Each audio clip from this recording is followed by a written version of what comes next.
How's it going, viewers? Welcome back to another video, and today I thought we would do another one of our little experiments. If you remember back to probably about, I want to say about 5 months ago, I made a video where I tried to see if the Formula V was quicker on the Daytona Oval than the W12 Mercedes was on the road course of Daytona. So two different tracks, the slowest car and the quickest car on two different tracks. We're going to do the same thing again today because I've come up with an even better idea. We're going to do the same two cars, the Formula V Classic, number one, the slowest car in the game, and then the second car, the W12 Mercedes Formula 1 car, which is considered to be the quickest car in the game. And we are going to do two hot laps. The Formula V is going to do the Nürburgring Grand Prix circuit, and the W12 is going to do the Nordschleife Northern Loop, and we're going to see if the Formula V can do a lap of the Grand Prix track quicker than the W12 can do a lap of the Northern Loop. So similar concept to what we did a few months ago. I think I've already put that on screen now if you want to go check out that video, but that's what we're doing. Hopefully we'll enjoy it. I have no idea which one is going to be quicker, but I think if the W11 wants to have any sort of chance, the Formula V is going to have to be a lot slower than I think it's probably going to be. So, yeah, let's get into it.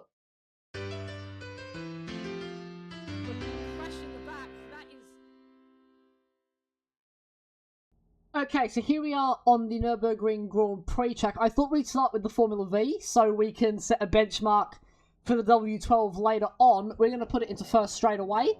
And basically, the goal is to just be as quick as we can. This is going to be a very slow lap, so you're going to have to bear with me on this one, because this could take a while. Around the final corner, I have no idea how quick this is going to be. I think it could be sub 2 minutes. It could well be over 2 minutes, but we'll just have to find out. Down the straight we go. We've already started our lap as the finish line is back there. Down towards the first corner. We're not going to go below third gear for any of these, as second gear just isn't viable, as I miss a gear down into the first corner. Into third. Not too bad through the apex, and then swinging to the right. Cut back to the left-hand side and grab that curb on the left-hand side, and then down into the left-hand here. Third gear through this whole first sector, and nicely done through the left-hander, jumping across this curb on the right, and then we can swing out to this white line, but we just don't really need to because the car is so slow, and we are already 40 seconds into this lap. So yeah, this is going to be a pretty long lap. This is going to be a pretty long lap indeed. Is through the left-hander of turn 5 and 6, and then down the hill into third, and away we go again. Purple sector 1. Although it's always going to be purple because I've never done a lap on this layout in this car.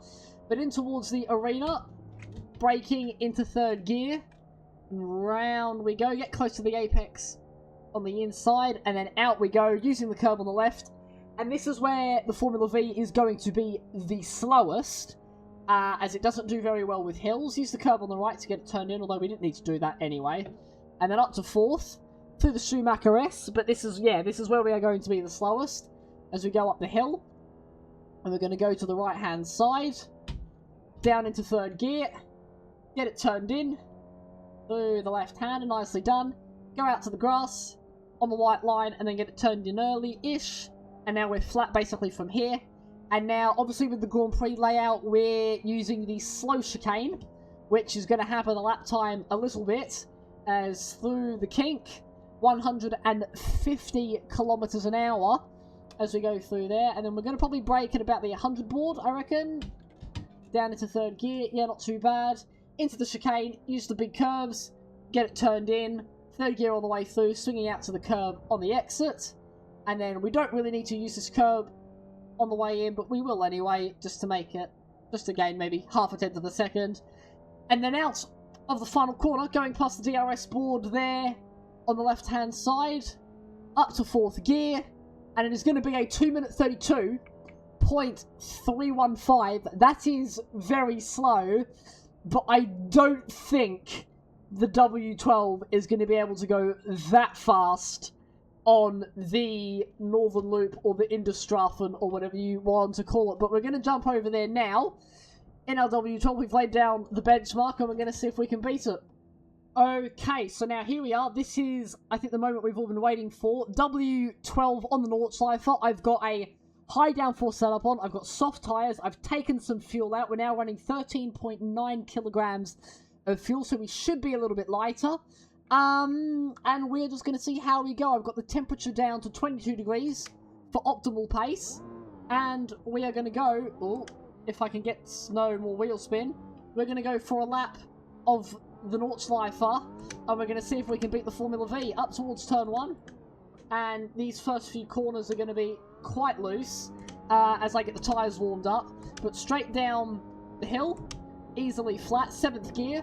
And then up towards sort of this first sector. I do apologise as I still don't really know many of the names of the corners, at least not in this first sector anyway. As through there we go, nicely done. Up to 4th, back down to 4th. And then down the hill. And that was a good start. That was a good start as we're going to head up towards the Flugplatz now. Remember, the time to beat is roughly a 2 minute 32 point something or other. As through the Flugplatz, easily flat of course. And then up towards Arenberg, I believe this is called. We're going to go up to 8th gear, 310 kilometers an hour on the way through. And easily flat on the way in. Now we're going to brake hard for the hairpin into 4th gear. Round we go, and on the power as early as you dare. That was about as early as I think I could have gotten, but we are about 30 seconds into this lap already.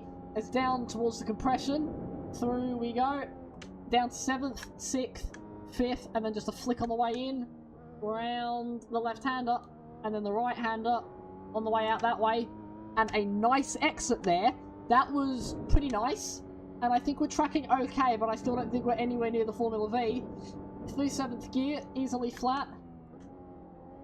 And then left-hander, getting on that curb, although we don't really want to touch them. The curbs, at least in a Formula 1 car around here, are pretty deadly as they're very tall. So don't want to go too near to them. Through the chicane, and then miss, hit, miss should be nearly flat. Or it's very nearly flat, a tiny lift, just to make sure we don't crash. 3rd gear on the way through the hairpin. And then 4th gear on the way out, up towards the corner with the concrete wall, 7th, and then a double downshift into 5th gear, and then power out on the exit, 4th gear, or 5th gear, sorry, through the right-hander as we rise over the crest, up to 7th gear.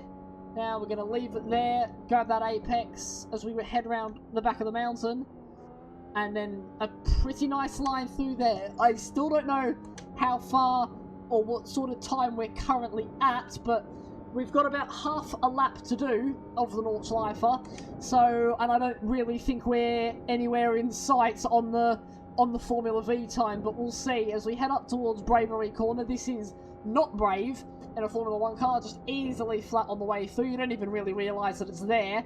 As heading up to the kink, get close to the curb but not too close, and then down into the right-hander. 2 laps of fuel remaining. That is not a problem for us on this lap. Up towards the carousel into 6th, back down to 3rd I reckon for the banked corner, as yeah, that's pretty nice. And then on the way out we go again, up to 4th, 5th, and then 6th. Get close to this curb on the right, and now you're easily flat as you head up the hill. This is going to be just a small lift, and then a downshift through the right-handed part of that complex. And now into the part of the track which I feel like I am best at. I've always been quite quick through this back half of the lap, leaving it in 7th gear the whole way around. And then 6th over the crest, dropping down 5th gear, getting close to that curb through YouTube corner now. I believe this is coming up to using that curb on the on the left-hand side.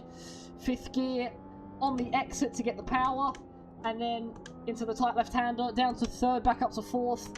Over the crest we go, dropping down the hill again. We're not going to get any air through here, but it's just going to be a tiny lift to make sure we make that corner. And then through the left-hander, dropping to the next crest. Down we go in 7th gear, up to 8th. Get close to the curb on the right and the left and the right again. Or would you want to make that as straight as you possibly can? Through this right-hander. And then down to 5th gear. through the left-hander there, into the mini carousel, which is the worst corner in motorsports history. As away we go again. As up into the right-hander here, over the crest, and now this is going to be easily flat for the rest of this. We are now quickly going to see if we can jump over to the in-car adjustments. We've got 100% battery charge, and we're going to throw it up into quali mode to get as much pace as we can down the straight, although I don't think it's going to make too much of a difference. As up towards, that's going past the tourist centre there, although I don't have it turned on to get a little bit more frame rate. As down the hill we go under the Bilstein Bridge into the final section of this lap. It's been a fairly quick lap by Nort's Lifer standards. I don't think we're anywhere close to the Formula V. Into the final complex. Third gear, fourth gear through there, and then third gear for the final corner. And across the line, it is going to be a 5-minute 5.029. So yeah, miles off that time. But I guess if we've learned anything on this in this video, it's that it takes so the Formula V can do 2 laps of the Grand Prix track in the time that it takes the Mercedes the W12 to do 1 lap of the Inderstrafen. But there we go. Anyways, guys, that is going to do it for this video. Hopefully you all enjoyed. I had a lot of fun recording that, as per usual. I'm just glad to be able, pardon me, to be able to have a little bit of time to record some of these sort of sillier / stupider sort of videos. But those are the ones I like doing the most. But yeah, hopefully you all enjoyed. Hopefully you maybe learnt something in this video. I know it's a question which nobody has ever asked in their life, but that is what I'm here for, to answer the questions which nobody ever asks. But yeah, hopefully you all enjoyed. Stay safe, have an awesome day, make awesome choices, and I'm going to see you all in the next video, which will be at some point in the future. So take care, everybody. Hopefully you all have an amazing day.